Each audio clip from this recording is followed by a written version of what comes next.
Hello everybody, welcome back to another video, and today we're going to be reviewing Halloween Ends. So this is the final Halloween film as it stands right in this moment, and this is also the last Halloween film of the Blumhouse trilogy, which is very divisive, decisive. And it's I feel like some people found this film the most controversial of the trilogy, and I guess I can see what that is, but I don't know how my feelings. This is my least favorite of the trilogy, but I think it did try something that I really like. So let's get right into it. So Michael is basically dormant most of this film. He's like living out in the sewers. He doesn't even kill somebody till I don't think he appears in this film till an hour in or 40. It's some like hour or 40 minutes in. Michael makes his first appearance, but we follow Corey. So Corey is this guy. He was a babysitter, and this kid had pulled a prank on him, where he thought Michael Myers was back. So he's hiding in this attic. And the kid's outside the door, and he's screaming, and then Corey's trying to kick the door down to get out, and the kid stands by the door. The door hits the kid. He goes flying off the side of the banister, and as soon as the parents walk in, smacks on the floor and dies. So the parents, or the mother, I think, blames Corey for her son's death. The cops ruled it was an accident, and you just feel bad for Corey because everybody in town starts to hate him. And he even gets accosted by these pieces of crap. These four, I think, band kids or something. They try to get him to buy them beer, and he's not going to do that. So I think they break his chocolate milk thing in his hand, his chocolate milk glass, make it all cut up.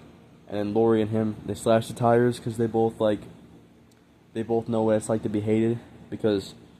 The woman who last movie got stabbed in the neck with a fluorescent light, her sister blames Laurie for all this, and we find out that woman survived too. A lot of people were shocked by that, because the light went into her neck. Yeah, it's pretty deep too. Wouldn't think she'd survive that, but she did. And it's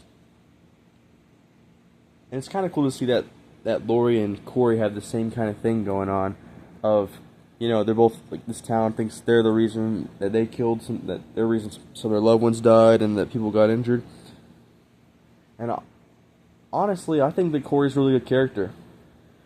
Unfortunately, maybe this wasn't the film that introduced him. I think if you would have introduced him in Halloween Kills, you could have made that whole incident with the kid happen that night, because Michael was actually walking around everywhere.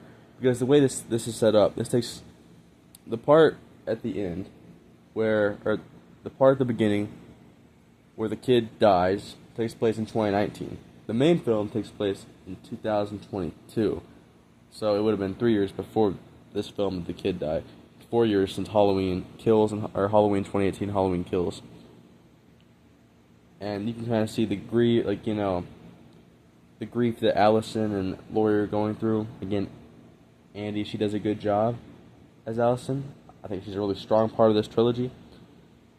They make this necklace with the 2 wedding rings of Ray and Karen. And my favorite part about this is you see Laurie starting to recover. That's one of my favorite parts about this film. It makes her feel more like she's trying to move on. She's trying to do these Halloween, try to have fun with the Halloween season. Move on from Michael. And even Frank comes back. The officer who they kind of have a romance with, Laurie and Frank. And he was a good character throughout these films too. Another good part of these movies. So Corey changes once he meets Allison after he's brought to the hospital and his hand's fixed up. Allison, gets a crush on him, and they go to this party.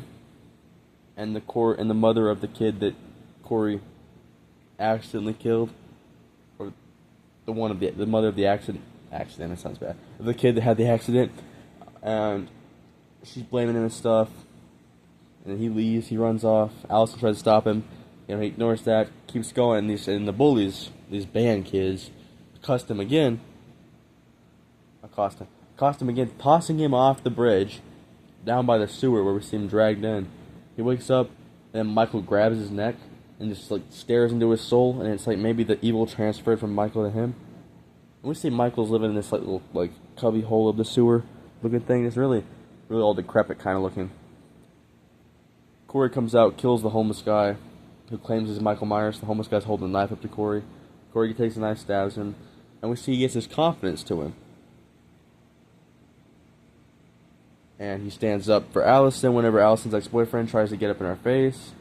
So he's a good boyfriend there. And it's kind of sad to see what's about to happen because Corey just like, this good state of the relationship is about to end because he's going to start killing. He steals Michael's mask from Michael, beats him up, takes the mask, dressed up like Michael, kills the bullies.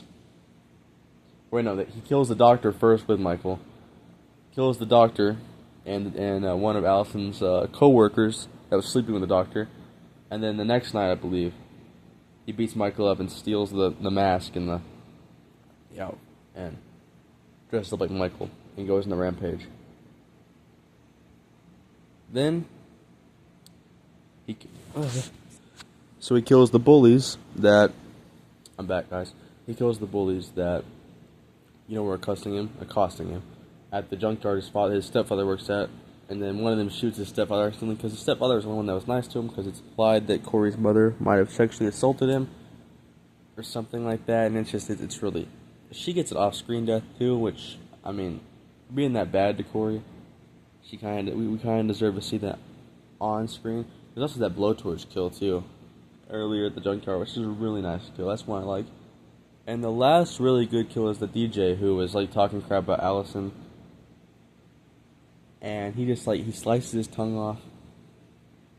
And then breaks his jaw and slices his tongue off. Sticks it on the record. Nasty, but dang. So then he goes after Lori. Try to take her out. She sees him coming. She stabs him. And he realizes, maybe frame Lori for stabbing him. He stabs himself, so Allison thinks Lori stabbed him. Allison comes back, she thinks that Lori went crazy, drives and sees that maybe her grandma was right, that this guy's is evil, and she sees the burnt down radio station. It's on fire, and then she goes back. Michael goes too, breaks Corey's neck, and then him and Lori have their final confrontation. Her hand's almost stuck in she's stabbed in the ear with a sewing needle, and her hand's almost stuck in the garbage disposal. Yeah. And then she finally gets up her hand and knocks a fridge on him, slits his throat, slits his wrists, so he's bleeding out, and then takes his mask off to look at him. And then we get the end of Michael Myers, basically. Allison breaks his arm, I think that's before he got crucified at the table. And then at the end, the whole town, they put Michael on top of Lori's car, or one of the police cars. Take him to